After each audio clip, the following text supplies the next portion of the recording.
रुकनी नहीं चाहिए जब तक वो यहाँ पे ना आ जाए। हमारे आदरणीय संत कोच श्री अशोक गुप्ता जी।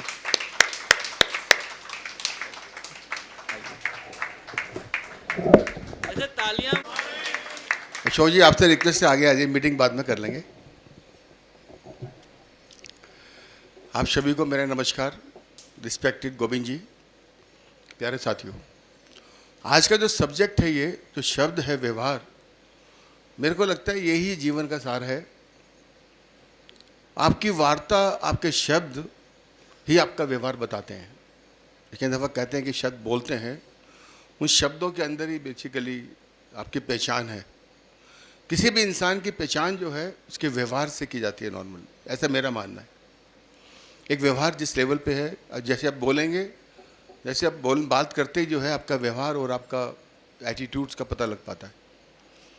इसके लिए बहुत सारे कहानी हैं, बहुत सारे किस्से हैं। जब ये सब्जेक्ट मिला और मैं इसको समझने बैठा तो विश्वास करना, मैं समझ नहीं पा रहा था कि इसके ऊपर तो बहुत कुछ बोला जा सकता है। बहुत सारे कहानी किस्से इसके ऊपर हैं। एक बार एक शिष्य ने अपने संत से पूछा कि प्रभु, मैं आपको बहुत समय से जानता हूँ, लेकिन मैं देखता हूँ कि आपको कभी गुस्सा ही नहीं आता। आप इतने सहनशील, इतने व्यवहारिक रहते हैं, ये क्या कारण है, क्या वजह है ये ऐसा? संत ने कहा, जरा अपना हाथ दिखाओ। संत ने उसका हाथ देखा। हाथ देखने में कहा, अरे ये क्या? मैं देख पा रहा हूँ यार, तेरी तो मृत्यु 1 हफ्ते के बाद हो जाएगी। अब ये जो शिष्य था ये थोड़ा घबराया कि ये बात अगर कोई मेरा दोस्त बोलता, कोई भी बोलता, तो शायद हो सकता है कि मजाक में हो सकती थी, लेकिन ये तो मेरा संत गुरु ने बोला है, ये सच्चाई है। अब ये बंदा विश्वास कर लेता है कि 1 हफ्ते के बाद मेरी कहीं ना कहीं मृत्यु होने वाली है। अब ये क्या करता है, उन सभी लोगों के सामने मिलता है, उन सभी लोगों से अपने व्यवहार में चेंज लाता है, परिवर्तन लाता है, एक सिचुएशन चेंज होती है। और इवन देन उन लोगों से भी जाके मिलता है कि जिन लोगों से इसकी नाराज़गी और दुश्मनी होती है, और माफ़ी चाहता है, माफ़ी मांगता है, अपने तरीके से व्यवहार चेंज होता है। और पूरा परिवर्तन ये अपने व्यवहार के अंदर लेके आता है। ये 1 हफ्ता जब लास्ट दिन होता है तो उसको ध्यान आता है, चलो मैं अपने गुरु का भी आशीर्वाद ले लूँ, आज मेरा लास्ट डे है। ये जाता है, कोई कहता है प्रभु आज मेरा लास्ट दिन है और मेरे को लगता नहीं कि अब आगे समय जाएगा, मुझे भी कुछ शिक्षा दीजिए लास्ट मोमेंट पे। तो इसके जो गुरु होते हैं वो इसको कहते हैं कि नहीं नहीं यार, कोई बात नहीं है, ऐसी बात बिल्कुल भी नहीं है, लेकिन मैं जानना चाहता हूँ कि लास्ट 1 हफ्ता कैसा गुजरा, 1 हफ्ते में लास्ट तक तूने क्या किया। ये पूरी पोजीशन मुझे बताता है। और व्यवहार जो है एकदम से इसका चेंज मिलता है। ये पूरी पोजीशन जब बताता है, कहता है यही व्यवहार है, यही जीवन का सार है। जब हमें पता है कि आज लास्ट डे है तो अल्टीमेटली व्यवहार में एक परिवर्तन आता है। मेरे साथ एक हादसा हुआ। मैं अपनी लाइफ में जब भी किसी नए इंसान से फर्स्ट टाइम मिलता हूँ तो मैं उसकी लाइफ जर्नी शेयर करता हूँ नॉर्मली, कि यार आपने कैसे काम शुरू किया, आपने कैसे कैसे व्यापार किया, यहाँ कैसे आए। हमारे एक डिस्ट्रीब्यूटर थे मोहाली के अंदर, पंजाब में, तो बहुत बड़ा शोरूम और बहुत शानदार बिजनेस वो बंदा करता है। तो मैंने पूछा, यार इतना बड़ा एम्पायर आपने इसको कैसे बनाया, कैसे जर्नी शुरू हुई? तो उसने पूरी कहानी बताई। जब पूरी कहानी बताई तो मैंने पूछा, क्या आपको लगता है कि ये विजन कहाँ तक मैं लेके जाना चाहता हूँ? उसने कहा, अशोक जी मेरी एक लाइफ ख्वाहिश है मेरी कि जब मेरी डेथ हो तो 13वीं पे कम से कम 5000 लोग आए। उसकी फीलिंग देखिए बंदे की, रियल स्टोरी है। हालांकि ये बात काफ़ी पुरानी हो गई है, मेरे ख्याल 12-15 साल इस बात को हो गए होंगे। जब उसने मुझे बोला कि 5000 लोग आए तो मैं बड़ा एकदम से झटका सा लगा कि बंदा क्या कर रहा है। फिर मैंने उसको कहा, यार एक बात तो बता, मिस्टर मित्तल शायद फैमिली थी, नाम मैं भूल गया। उसने कहा, मैंने कहा यार एक बात बता, अब डेथ के बाद 5000 लोग आए या 5 लोग आए, क्या फ़र्क पड़ता है इस बात से? तुम देखने आ रहे हो क्या? उसने कहा नहीं नहीं ऐसा नहीं है। अब ध्यान से सुनना ये बात। उसने कहा नहीं ऐसा नहीं है, लेकिन आप समझ सकते हैं कि 5000 लोग वो क्यों आएंगे? कौन आएगा? सिर्फ वही लोग आएंगे जिनसे मेरा व्यवहार और मेरा बर्ताव और मेरा वातावरण, जिस लोगों के साथ कनेक्शन अच्छा होगा। उस दिन से मुझे एक झटका लगा। मैंने कहा ये बंदा बिल्कुल ठीक कह रहा है। आपके रिलेशन जो है, आपका व्यवहार जो है, वो आपके साथ जोड़े रखता है। ये बात आज भी जहन में है। जब इस सब्जेक्ट को मैं जब समझ रहा था, जब स्टडी कर रहा था, आपका जो भाव है, क्योंकि मेरा रिलेशन लोगों से अच्छा होगा, बंदा कहेगा नहीं यार एक बार चलते जरूर है, बंदा इंसान बहुत बढ़िया था वो। आपका जो व्यवहार है वो आपको बताता है। मुझे एक और घटना याद आती है, छोटी सी स्टोरी है ये, हालांकि स्टोरी थोड़ी लंबी है, लेकिन ये आपके जो भाव है, ये आपके भाव जो है आपको कहाँ से कहाँ ले जाते हैं। एक परिवार था, उस परिवार में 4 लोग थे, 4 भाई थे, बहुत लंबा चौड़ा परिवार था, लेकिन सब में छोटा जो भाई था उसकी खुराक बहुत थी, खाता बहुत था वो। बाकी सारे लोग काम करते थे, ये सब में छोटे वाला खाता मतलब काम भी नहीं करता था। बाकी सब लोग इससे परेशान थे बहुत ज़्यादा, यार इसकी तो डाइट बहुत है, ये तो बहुत खाता है। उसको बोला भाई तू काम वाम तो क्या कर। अब ये बंदा काम भी नहीं करता है, इसको उसको परिवार से अलग कर दिया कि भाई सुन ले, या तो काम करना है या फिर तू एक काम कर, तू अपना दुकान चला। अब ये चला गया बाहर काम वाम की तलाश में। शाम को भूख लगी तो पता लगा एक जगह लंगर लगा हुआ था। वो जो लंगर लगा था तो वहाँ पे इसको खाना वाना मिला, इसको तृप्ति हो गई भी, खाना वाना मुझे मिल गया। तो इसने पूछा ये लंगर रोज़ लगता है? कहा साहब ये रोज़ लंगर लगता है और यहाँ खाना मिलता है। इस इंसान को कोई मतलब नहीं, सिर्फ खाने से मतलब था बस।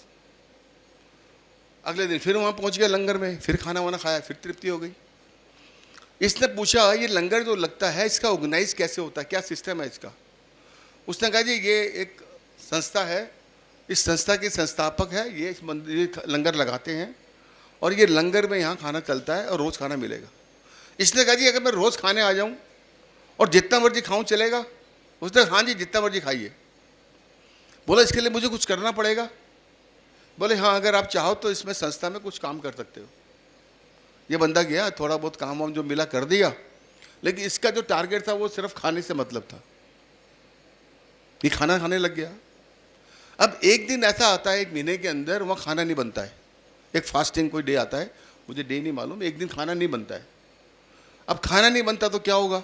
अब ये बंदे को तो रोज़ खाना चाहिए। जो संस्था के संस्थापक होते हैं ये उसको कहता है कि भाई मैं तो मर जाऊँगा शाम को खाना नहीं मिला। वो कहता है भाई एक काम करो, ये खाना जो है वो रसोइयों को बोलता है इसके लिए अलग से दे दो, लेकिन तू एक काम कर भाई समुद्र के किनारे जाके अपना बना ले, लेकिन यहाँ से दूर जाओ बनाओ और तुम करो। ये बंदा दूर जाता है, लेकिन एक ध्यान रखना, एक कंडीशन है, हमारे यहाँ जब भी लंगर लगता है पहले भगवान का भोग लगाया जाता है। भोग लगाने के बाद फिर ये खाना जो है शुरू करना। अब ये बंदा अपना खाना बनाता है, भगवान का भोग लगाने की बात करता है। अब ये इंतजार करता है भगवान आए तो ये भोग लगे तो मैं खाना खाऊं। काफ़ी देर तक प्रभु आते नहीं है। देखिए भगवान देखते हैं दूर से, यार एक भक्त जो है वो इंतजार कर रहा है मेरी, चलो मैं चलता हूँ।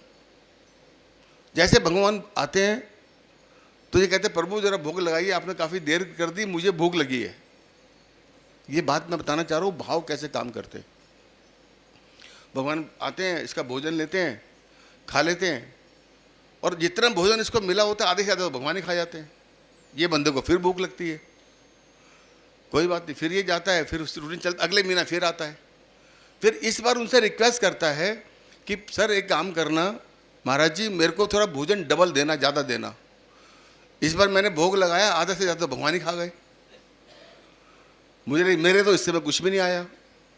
तो उनको लगा यार शायद ये इसलिए कह रहा है कि इसको खुराक ज़्यादा चाहिए, उन्होंने इसको डबल दे दिया। अगली बार फिर सेम रिपीट हुआ। इसने कहा प्रभु आइए भोग लगाई। इस बार भगवान लक्ष्मण को भी साथ ले आए। इस बार ले चल यार, चल जरा, एक भगत इंतजार कर रहा है, एक बार चलना, उससे मिलना है। अब ये 2 जनों को खाना लेके गया था, 2 जने आ गए वहाँ पे। अब जो भोजन ले गए फिर इसको कम पड़ गया, फिर रिपीट तीसरी बार हुआ।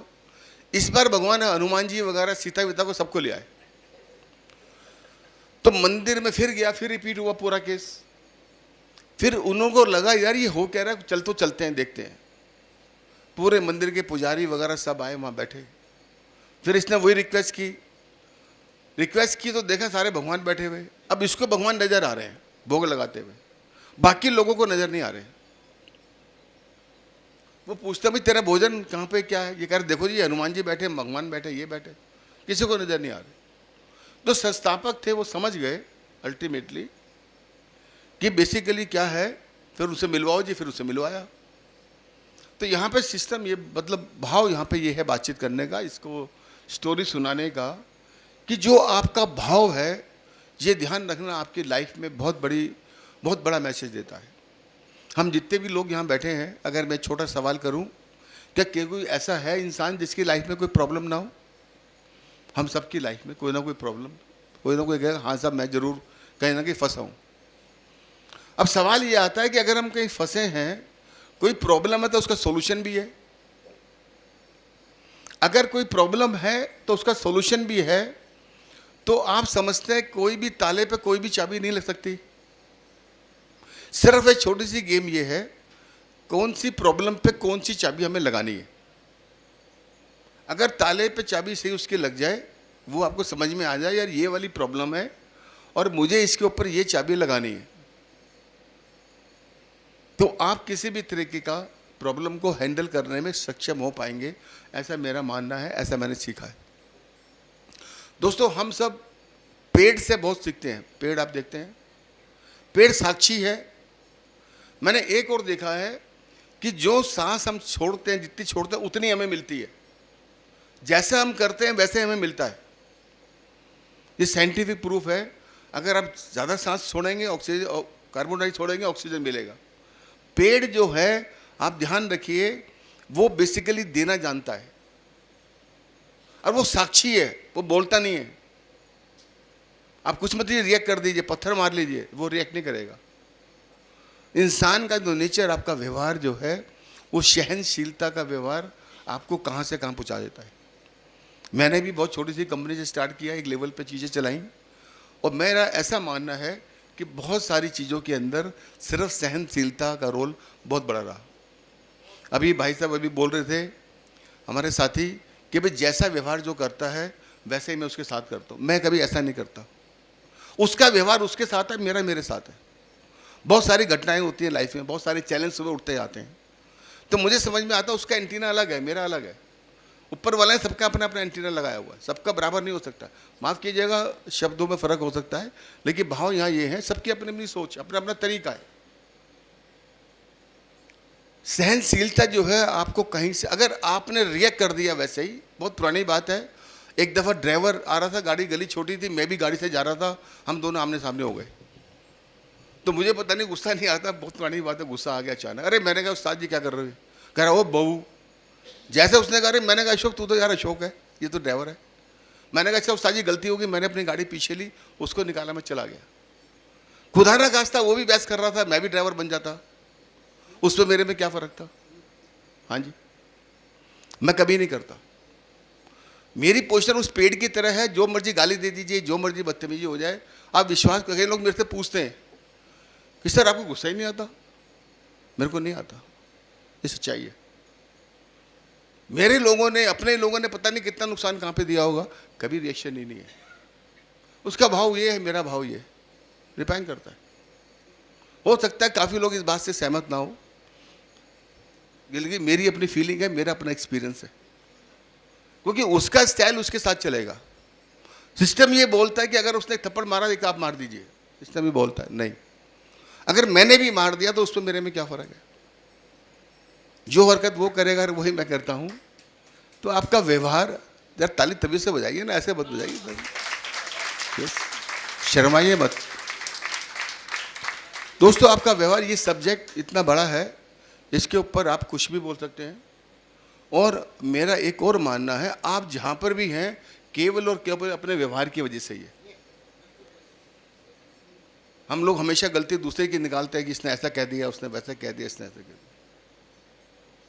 लेकिन जो पुरानी बातें हो गई उसको कैरी करके चलने से नहीं चलता है। हमारी शादी को शायद 39-40 साल अप्रॉक्सीमेटली हो गए हैं। मेरी वाइफ आज भी बोलते तुम्हारी माँ ने 30 साल पहले ये बोला था। अरे भाई वो 30 साल हो चुके हैं, उसको कोई बात हुई होगी। हालांकि हमारी मदर बुजुर्ग हो गई हैं, वो कहती है भाई बेटा हो सकता है उस समय हमें भी समझ नहीं होगी, लेकिन 30 साल के बाद वो आज भी कैरी कर रही है। यहाँ पे पोजीशन ये है, किस लिए भाई? कल चला गया, कल का निकल गया, किस लिए?